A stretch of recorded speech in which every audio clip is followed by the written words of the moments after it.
Welcome to class 11। मेरा नाम है राहुल रावत और आज हम क्लास 11th इंग्लिश की पहली कहानी the portrait of a lady को समझने वाले हैं। ये कहानी खुशवंत सिंह जी ने लिखी है, जिसमें उन्होंने अपनी दादी यानी कि ग्रैंड मदर के साथ अपने इमोशनल बॉन्ड को शेयर किया है। ये सिर्फ एक कहानी नहीं है बल्कि एक यादों का सफर है, एक प्यारा गहरा रिश्ता जो वक्त के साथ कैसे बदलता है। ये कहानी उसी पर आधारित है। चलिए इस स्टोरी को ध्यान से सुनते हैं, समझते हैं और इसके अंदर के छुपे हुए इमोशंस को महसूस करने की कोशिश करते हैं। हर किसी की जिंदगी में एक ऐसा चेहरा होता है जो कभी भूला नहीं जाता। खुशवंत सिंह के लिए वो चेहरा था उनकी दादी माँ का, एक ऐसा चेहरा जो उनके दिल में हमेशा जिंदा रहा। खुशवंत सिंह कहते हैं कि जब उन्होंने हमेशा अपनी दादी को देखा वो बूढ़ी ही दिखती थी, जैसे कि वो हमेशा से वैसी ही थी, ओल्ड रिंकल्ड व्हाइट साड़ी पहने हुई, एक सिंपल और स्पिरिचुअल पर्सनैलिटी। पर क्या दादी हमेशा से बूढ़ी थी? नहीं, बल्कि उनका भी एक जवानी का वक्त रहा होगा, एक सुंदर औरत रही होंगी, उनका कोई हस्बैंड भी रहा होगा। लेकिन नैरेटर को वो इमेज सोचना भी मुश्किल लगता था। उनके दादाजी की पोर्ट्रेट जो ड्राइंग रूम में मेंटल पीस के ऊपर टंगी रहती थी, बड़ी सी पगड़ी थी, ढीले ढाले कपड़े थे।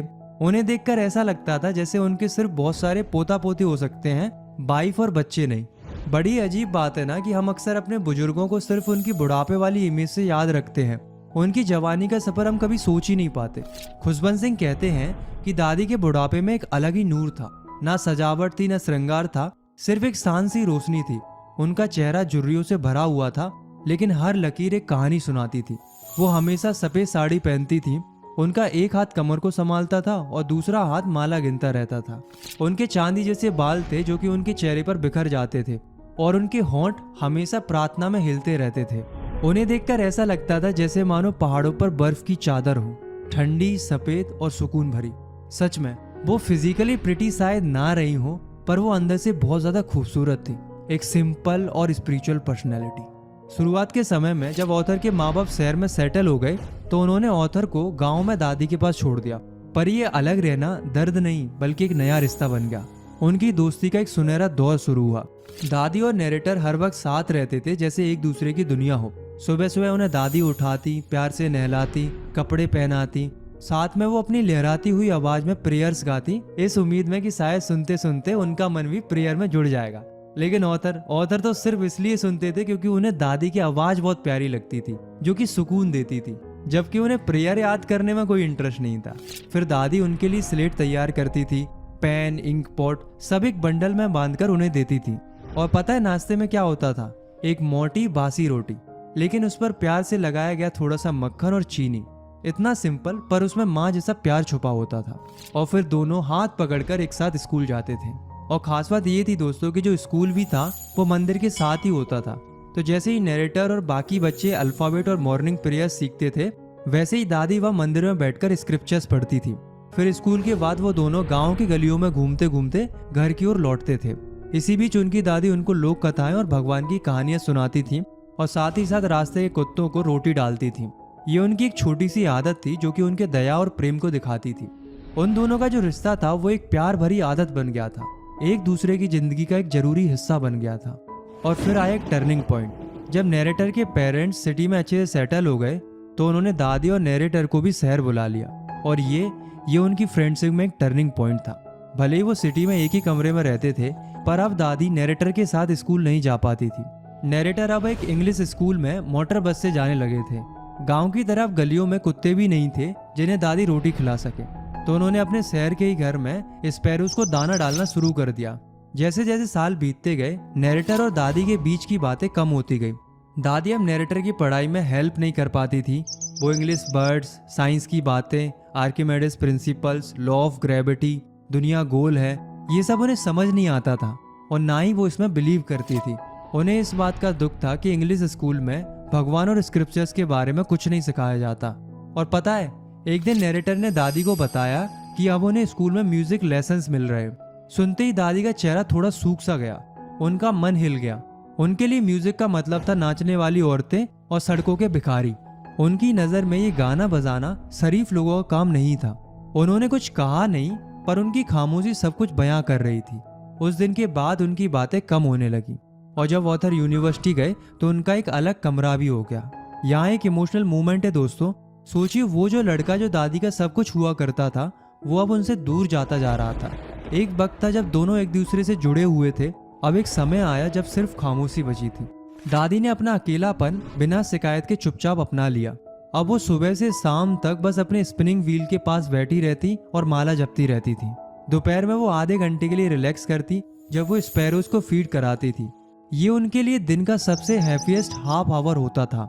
वो बरामदे में बैठती, ब्रेड के छोटे छोटे टुकड़े करती और हंड्रेड्स ऑफ बर्ड्स उनके आसपास इकट्ठी हो जाती थी। कोई उनके लेग्स पर, कोई उनके शोल्डर्स पर और कुछ तो उनके सिर पर भी बैठ जाती थी। पर वो कभी उन्हें सू करके भगाती नहीं थी, हमेशा स्माइल करती रहती थी। उन चिड़ियों के लिए भी दादी एक दोस्त थी, एक सोर्स ऑफ कंफर्ट थी। ये एक अनोखा और खामोश सा रिश्ता था।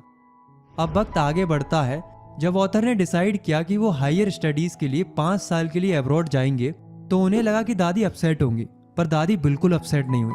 वो उनको रेलवे स्टेशन तक छोड़ने आई, पर ना कोई इमोशन दिखाया, ना कोई बात की। उनके लिप्स प्रेयर में मूव कर रहे थे, मन पूरी तरीके से भक्ति में डूबा था और उनकी उंगलियां माला जप रही थी। बस उन्होंने चुपचाप ऑथर के फोरहेड पर एक प्यार भरा किस किया। नैरेटर ने उस मोस्ट इम्प्रिंट को दिल में महसूस किया जैसे वो उनका आखिरी स्पर्श हो। पर जब 5 साल बाद नैरेटर वापस आए तो दादी उन्हें स्टेशन पर मिलती है। वो एक दिन भी ज्यादा बूढ़ी नहीं लग रही थी। उन्होंने नैरेटर को एक बहुत प्यारा हक किया और उनकी प्रार्थना भरी आवाज फिर से सुनाई दी। घर आने के पहले दिन भी उनका हैप्पीएस्ट मोमेंट स्पैरो के साथ ही था, जिन्हें वो और भी प्यार से थोड़ी डांट फटकार के साथ फीड करा रही थी, क्योंकि आज दादी बहुत खुश थी। पर उस शाम कुछ अलग हुआ। दादी ने पहली बार अपनी रूटीन प्रेयर नहीं की। उसकी जगह उन्होंने आस पड़ोस की औरतों को बुलाया, एक पुराना सा टूटा फूटा ढोल निकाला और घंटों तक उसे बजाती रहीं। वो किसी वॉरियर के आने की तरह गीत गा रही थी, जैसे उनके दिल में एक अजीब सी खुशी थी। पर फैमिली को उन्हें रोकना पड़ा कि कहीं थकान से उनकी तबीयत ना बिगड़ जाए। और जिस बात का डर था वही हुआ। अगली सुबह दादी बीमार पड़ गई। बस हल्का सा बुखार था। डॉक्टर ने कहा कि चिंता की बात नहीं है, पर दादी ने कहा, Go ahead and run your first Google Ads campaign. Spend 20,000 in the first 3 months. दादी ने कहा कि अब वक्त आ गया है। उन्होंने सबसे कह दिया कि अब वो किसी से बात नहीं करेंगी, सिर्फ प्रार्थना करेंगी। सबने मना किया, लेकिन दादी ने कुछ नहीं सुना। वो चुपचाप बिस्तर पर लेटी रहीं और फिर धीरे से बिना किसी शिकायत के उनकी जिंदगी खत्म हो जाती है। वो सिर्फ माला जपते जपते शांत हो जाती हैं। ये एक बहुत ही दुख भरा मूवमेंट है दोस्तों। एक ऐसी दादी जिनकी जिंदगी सिर्फ प्यार और भक्ति से भरी थी, आखिर में सिर्फ एक तस्वीर बन के रह गई। पर कहानी यह खत्म नहीं होती है। जब उनके अंतिम संस्कार की तैयारी हो रही थी तो उनके बहुत करीबी दोस्त आते हैं। पता है कौन आते हैं? उनकी स्पैरोज। हजारों चिड़िया उनके कोर्टयार्ड में, बरामदे में और उनके कमरे में जहां वो लेटी हुई थी, वह चुपचाप आकर बैठ जाती हैं। ना वो उड़ रही थी, ना वो आवाज कर रही थी, ना कुछ खा रही थी, बस शांत बैठी हुई थी। जैसे मानो बस ऐसा लग रहा था कि वो भी अपनी पुरानी दोस्त को एक अंतिम विदाई दे रही हूँ। हालांकि ऑथर की माँ ने कुछ ब्रेड के टुकड़े उनके लिए डाल दिए थे, वैसे ही जैसे दादी डाला करती थी। बट स्पैरोज ने ब्रेड्स की तरफ देखा तक नहीं। तो जब दादी की बॉडी को ले गए तो वो सब चुपचाप बिना आवाज के उड़ गई। अगली सुबह स्वीपर ने वो ब्रेड क्रम्स को डस्टबिन में डाल दिए। दोस्तों, the portrait of a lady एक ऐसी कहानी है जो हमें जिंदगी का सच समझाती है कि रिश्ता वक्त के साथ बदलता है। जिंदगी एक साइकिल है। एक दिन हम किसी के सबसे करीबी होते हैं और अगले ही दिन हम एक याद बन जाते हैं। सच्चा प्यार बिना शब्दों के भी जिंदा रहता है, जैसे दादी और नैरेटर के बीच का रिश्ता और दादी और चिड़ियों का रिश्ता। आपको ये कहानी कैसी लगी? क्या आपने भी कभी अपने ग्रैंड पेरेंट्स के साथ ऐसा कुछ महसूस किया है? कमेंट करके जरूर बताएं। अगर आपको ये एक्सप्लेनेशन पसंद आया तो आप इस वीडियो को लाइक कर सकते हो और इस चैनल को सब्सक्राइब भी कर सकते हो। अगर आपको इसी तरीके से अगले चैप्टर की वीडियो देखनी है तो आप